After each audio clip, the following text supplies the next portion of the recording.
Hello दोस्तों, नमस्कार, जोहर। झारखंड प्रदेश से फिर एक नया घटना सामने आई है। शादी से लौट रहे 3 लड़कियों के साथ 18 लड़कों ने बारी बारी से बलात्कार करते हैं। और जब पता चलता है तो सभी लड़के को पुलिस के हवाले कर देते हैं।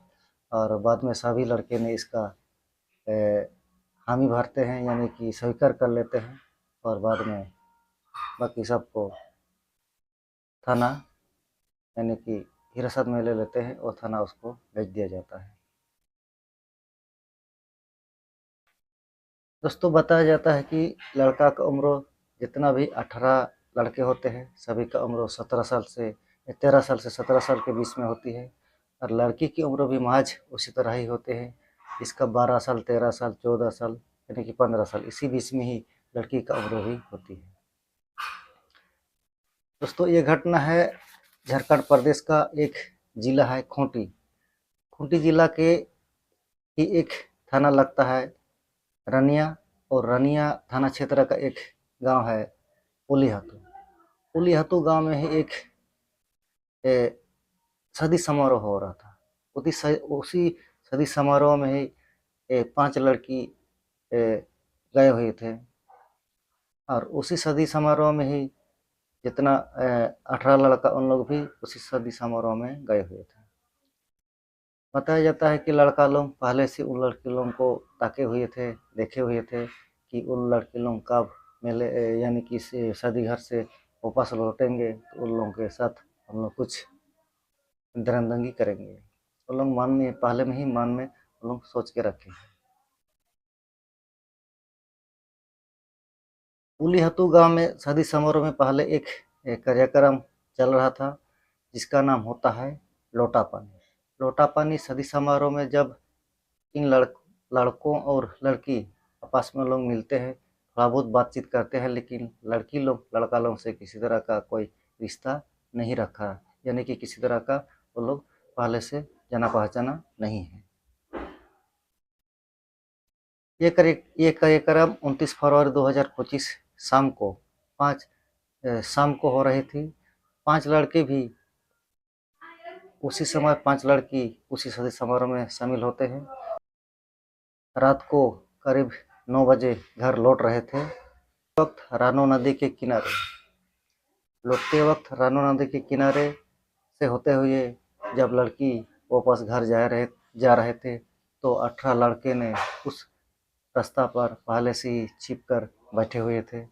जैसे ही उन लोग वहाँ से निकलते हैं, तो उन लोगों को देखते हैं। और देखने के बाद उस तरह से उन लोगों को इस तरह से धर दबोच करके पकड़ लेते हैं कि उन लोग हल्ला भी नहीं कर पाते। 18 लड़का में जो 5 लड़की को इस तरह से पकड़ लेते हैं, उसको पकड़ने के बाद दोनों हाथ में पकड़ने के बाद उसको जंगल की तरफ और ले जा रहे थे। इस बीच में एक लड़की इसी तरह से जो पकड़े हुए थे हाथ, उसी हाथ में दांत काट देता है। और दांत काट देने के बाद फिर इसी तरह से वहाँ से भाग खड़ी हो जाती है और चली जाती है। इसी का देखा देखी करते हुए दूसरा लड़के भी, जिन लोग हाथ पकड़े हुए थे, उन लोगों को बहुत जोर से दांत काटता है और वो भी भाग करके निकल जाती है। 5 लड़की में 2 लड़की तो निकल जाती है और 3 लड़की को उन लोग पकड़ के रखते हैं और जंगल की ओर ले जाते हैं। जंगल की ओर ले जाते हैं और बारी बारी जितना 18 लड़का होते हैं, इन 3 लड़की के साथ बारी बारी से उन लोगों के साथ बलात्कार करते हैं और रेप करते हैं। जो 2 लड़की होती है वो वहाँ से भाग जाते हैं। और जैसे ही घर पहुँचते हैं, पहुँचने के बाद घर वालों को बताते हैं। बताने के बाद घर वाले वहाँ से दौड़ करके आते हैं। और जिस तरफ उन लोग को ले गया है, उधर उन लोग दौड़ पड़ते हैं। उधर देखता है तो उधर कोई नहीं होता है। इतना तक में वहाँ जो 3 लड़के होते हैं, उन 3 लड़के को मिलते हैं, लेकिन उन लोगों का शरीर लहूलुहान हो चुका था। उन लोगों का हुलिया सब इतना बुरा हो चुका था कि वो देखने लायक नहीं था। तो इन 3 लड़के को वहाँ से लेके आते हैं। ले आने के बाद फिर थाना में एफआईआर कर देते हैं। थाना में एफआईआर कर देते हैं और एफआईआर करने के बाद जब उन लोगों को पता चलता उसमें से कुछ लड़के को वो लोग पहचानते हैं, कुछ लड़के का नाम लेता है, वो कुछ लड़के का नाम लेने के बाद फिर उनको थाना में उसी के नाम से एफआईआर हो जाता है। और जब 2-3 लड़का को पुलिस वाले पकड़ते हैं तो बारी बारी से सभी लड़का का नाम बताते हैं। जब सभी लड़के वहाँ पहुँच जाते हैं, जब सभी लड़के को वहाँ ले जाते हैं तो उससे जब पुलिस वाले पूछते हैं, शुरुआतों में तो लड़का किसी तरह का वो लोग अपना सच्चाई नहीं बता रहे थे कि नहीं हम लोग नहीं किया है।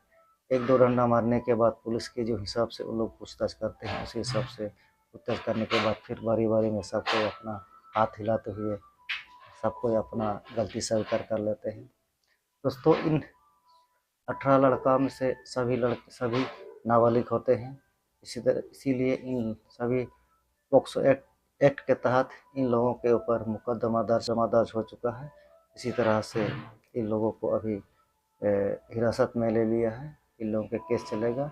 अगर इन लोगों को दोषी पाया जाता है तो लोग जेल भेज दिए जाएंगे। दोस्तों, ये कहानी सुनकर किसी को परेशान करना नहीं है, बल्कि आप लोगों को सजग करना है, सतर्क रहना है।